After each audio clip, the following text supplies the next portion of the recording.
Welcome to Update One, the podcast of the National Press Club in Washington, D.C. Update One provides a forum for listeners to learn about national stories focusing on news, politics, and current events. Now, the latest edition of Update One.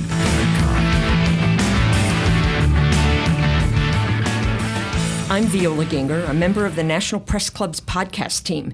Today, I'm speaking with journalist and lawyer George Sarpong. He serves as executive secretary of the National Media Commission in Ghana, one of the most stable and democratic countries in Africa, and an important partner for the United States and many others. Ghana transitioned to multi-party democracy in 1992. Just over 2 years ago, Ghanaians elected a human rights lawyer as president, unseating the incumbent. Freedom House gives Ghana a score of 83 out of 100 on its Index of Freedom, Political Rights, and Civil Liberties. Reporters Without Borders ranked Ghana first in Africa in 2018 in its World Press Freedom Index, and 23rd globally, ahead of France, the United Kingdom, and the United States. So clearly we in the United States have lessons to learn, George. And that's why the murder in January of investigative journalist Ahmed Hussein Suale in the capital Accra shocked not only Ghana, but the world's journalism community. The National Press Club called for a thorough investigation and urged Ghanaian officials to ensure that journalists can work without the threat of violence. We'll talk more about that case shortly. Before joining the National Media Commission, George organized programs for the defense of journalists at the Media Foundation for West Africa. He also founded a youth network to train young Ghanaians in leadership and good governance, and a forum to foster peaceful cooperation among young people from different political parties. George just completed a 5-month fellowship at the National Endowment for Democracy in Washington, D.C. He spent the time researching Africa's transition from analog to digital broadcasting and the implications for freedom of expression and access to information. He particularly looked at the role of the Chinese government in African media and in digital migration. George, thanks very much for joining me. Thank you very, very much for this opportunity, and I love it here. You guys are doing a great job here. Thank you. So you've had a chance to experience the political and media scene in Washington and in the United States generally during your fellowship. What has been the most surprising discovery to you about news media in the United States? The surprising part is very specific. The legitimate concerns about what our colleagues consider as threats on media freedom and media responsibility. But my surprise is that they don't talk much about the resilience that journalists in this country and in the DC area are with which they are responding to those things that they consider as threats. I do not hear much about the resilience of your institutions in dealing with those threats that people have identified. But it is also for a very positive feel for me, because what it means is that you guys are not taking anything for granted. There's no complacency, and you strongly feel that any threat on media freedom needs to be pushed back. If I'm to talk about anything that has surprised me, I'll just repeat that whilst you recognize the threats, you appear to be quiet and silent over your own strength, over the level of commitment that I see from journalists in the U.S. and some major institutions within the country in standing up for the defense of media rights. Yeah. And when you say resilience, what can you give an example of that? So many of them. But let's just be general here. And as a visitor, I'm very cautious in making direct political statements, but it demands that. I have seen specific instances where the White House, for example, decides that they don't want a particular journalist to cover the White House. The news media stands up to the White House. Colleagues in the profession rally behind CNN. They rally behind the journalist. The CNN goes to court, and the court says, well, unfortunately, you may not like him, but it's not about what you like. It's about openness in the society, and therefore he has a right to do his work. That is marvelous. And the discussion over this issue and how almost every journalist looked at it, and look at a situation where, sincerely, this is a country, this is a city that has considerable competition, both within the profession, even at individual levels, and also as business. But this is one moment where everybody says, no, it's not about competition, it's not about the individual involved, it's about the principles. And all of you bunched together so impressively. And I think these are signs that free expression will survive in the US regardless of anything that you see as threat. I distinguish between personal frustrations, personal injury, and irritations from real threats. When I look at the resilience and the strength with which and the commitment with which you people put to it, I am convinced that what you are seeing today that worry all of you would not last, and that ultimately freedom would be maintained. That's really good to hear, and it's great to have that perspective, that fresh perspective. Let's go to Ghana now. Tell me a little bit about the National Media Commission, where you're going to be returning as Executive Secretary. I understand it oversees some 360 radio stations, 80 registered newspapers, 25 television channels, and various online publications. How much and what kind of regulatory power does it have, briefly? Okay. The regulatory power is a very interesting discussion in Ghana. People describe us as a toothless bulldog, and we love it sincerely, only because historically we had experienced a situation where military government after military government had completely repressed the media. So when we were coming into constitutional rule, one of the things that the framers of the Constitution thought of was that we required a free, independent, and responsible media to sustain our democracy. And therefore, the regulatory system that we create must facilitate rather than constrain media freedom. So the first constitutional mandate of the Commission is to promote freedom and independence of the media. Then the added on is also to ensure responsible practice. So the Commission's own approach to doing its work has been an approach that promotes more freedom. If the Commission is to err, we would rather err on the side of freedom. And we know that that irritates some people, particularly within the politics of our country. And increasingly, we are moving towards a dual political system that's quite close to the division that you see in the US between the political parties. So public reaction towards our work depends on whose party is in government and how they think the media are attacking their government and how they see the media commission's role in either responding to those attacks or creating space for those attacks to continue. So there's been a kind of swing between the political parties and their supporters in terms of their attitude towards us. If Party A is in power, Party B is happy that the Commission is supporting the media to be free and to be active. But members of Party A are not happy that their government comes under attack and the Commission doesn't intervene. And the same thing happens when there's a reverse. So sincerely, this is where we are. But we strongly think that society is best protected by erring on the side of freedom. What do you see as one of the biggest issues for media freedom in Ghana?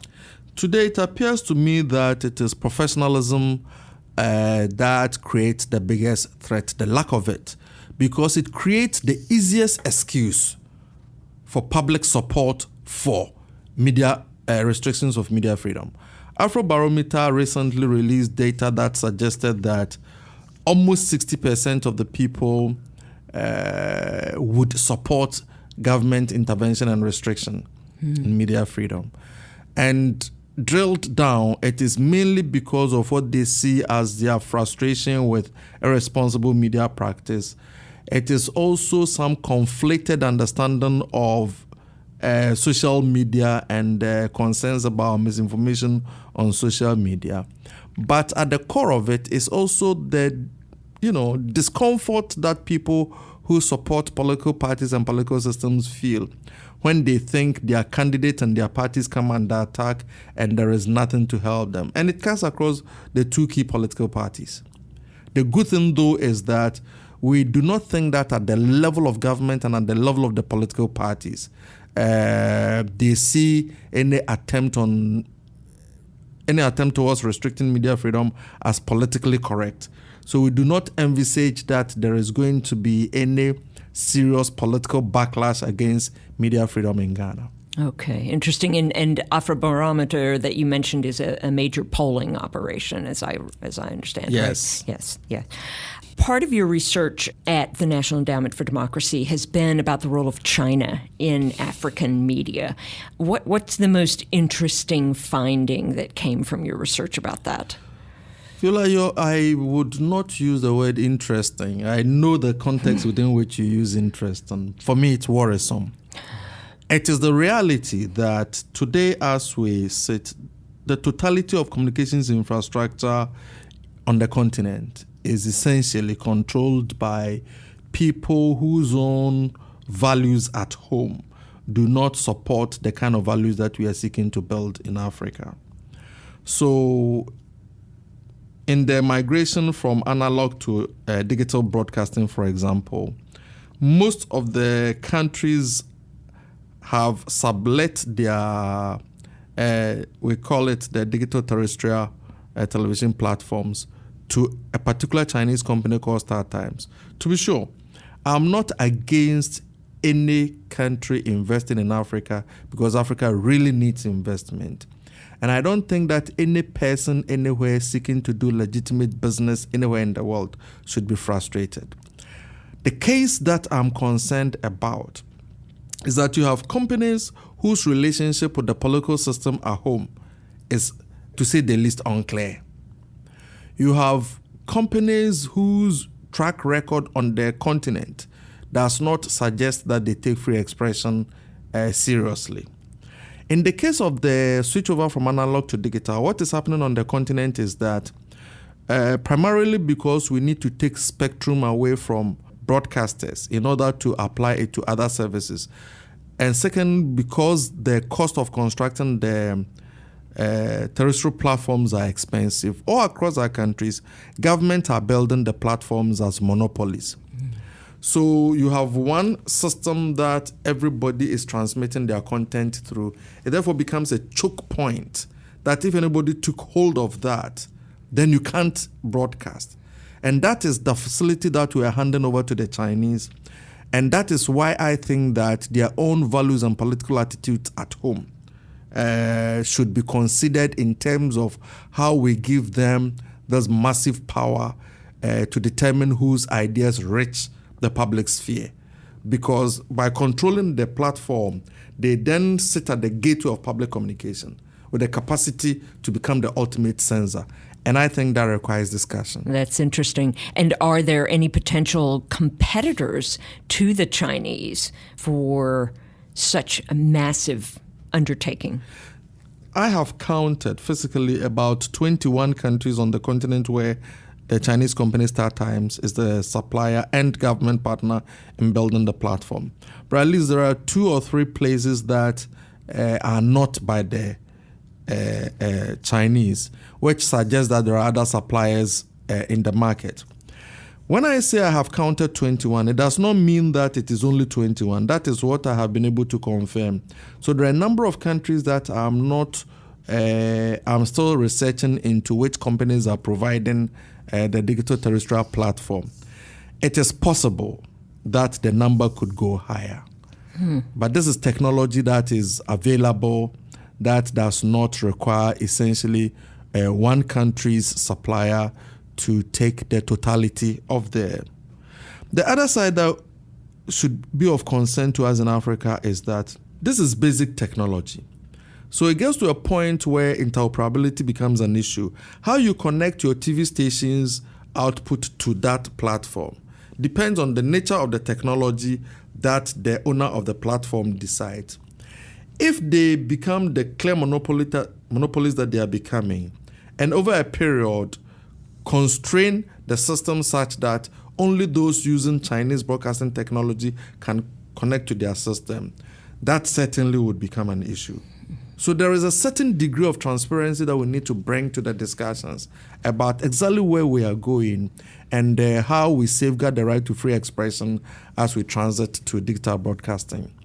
Let's turn very briefly now to the really tragic case of the murder of Ahmed Hussein Suale.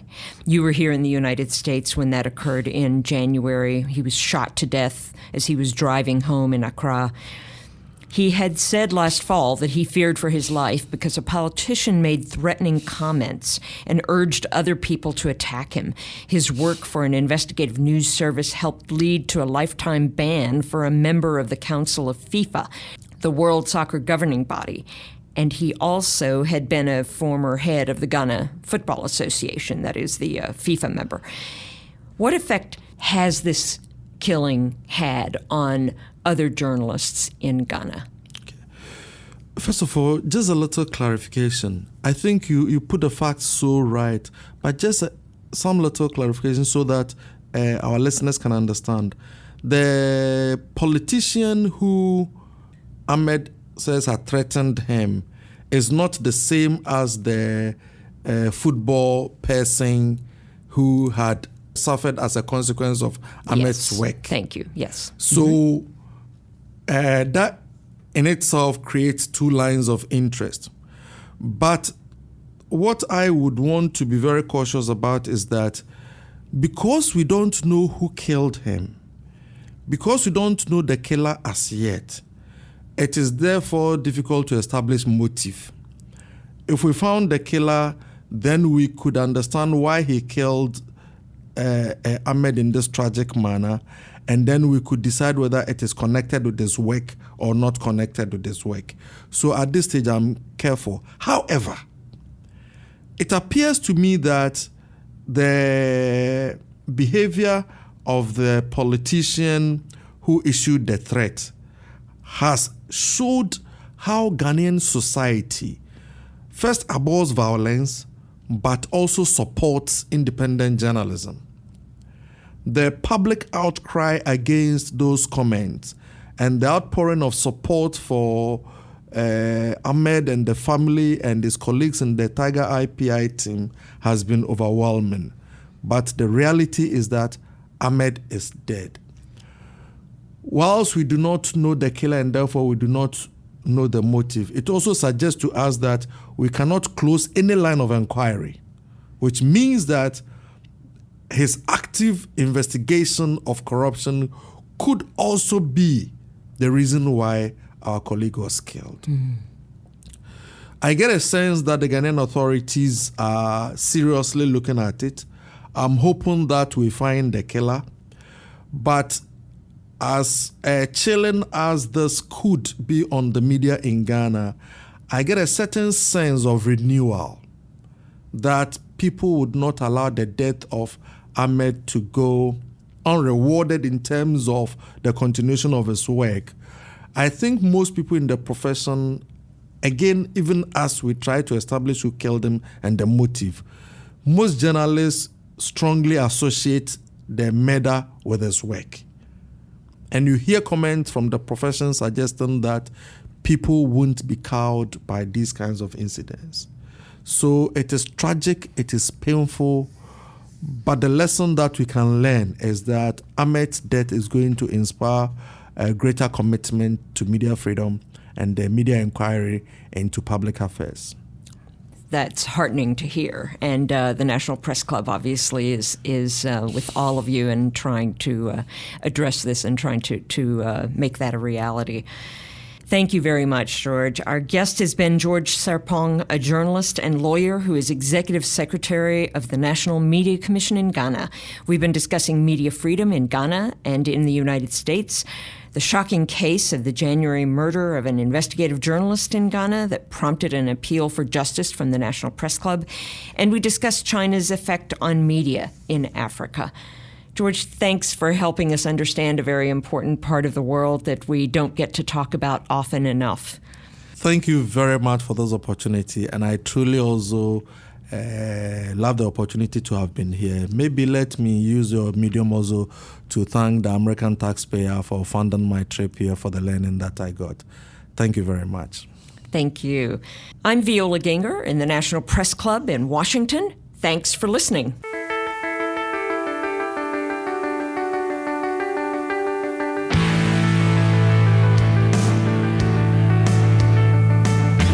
You have been listening to Update One, a production of the National Press Club's Broadcast Committee. You can comment on this show or any episode of Update One by going to facebook.com/PressClubDC or on Twitter @PressClubDC. Thanks for listening to Update One.